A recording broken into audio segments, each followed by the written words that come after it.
என்னடா பண்ற, எங்க இருக்கன்னு தானே கேக்குறீங்க. இன்னைக்கு நம்ம எங்க இருக்கோம்னா நம்ம ராம்நாட்ல இருக்கக்கூடிய ஹசினா கப்பிங் ஏஸ்தட்டிக்ஸ் தான் வந்திருக்கோம். மக்களே, நம்ம ராம்நாட்லயே ஃபர்ஸ்ட் அண்ட் பெஸ்டான கப்பிங் தெரப்பியே இவங்க தாங்க. அது மட்டும் இல்லாம என்னோட ஸ்கின் டோனை செக் பண்ணி என்னோட ஸ்கின் டோனுக்கு என்ன ஃபேஷியல் செட் ஆகும் அப்படிங்கறத பத்தியும் ரெக்கமெண்ட் பண்ணாங்க.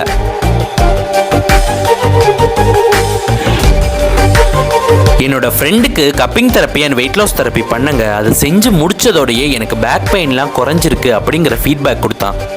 முக்கியமான ஒரு விஷயம், இவங்களோட ஒரு பிரான்ச் சென்னையிலுமே இருக்குங்க. ஸோ இங்கே பார்த்தீங்க அப்படின்னா hydra facial, hair fall and dandruff treatment, so அதோட பார்த்தீங்கன்னா ஹிஜாமா, wet and dry cupping, bridal skin பேக்கேஜ்னு எக்கச்சக்கமான ட்ரீட்மெண்ட் கொடுக்குறாங்க. நெக்ஸ்ட் மந்த் 1000 rupees ஆஃபர் கூப்பனுமே கொடுக்குறாங்க. அப்புறம் என்ன, எல்லாரும் நம்ம ஹசினா கப்பிங் கிளம்பியாச்சு தானே.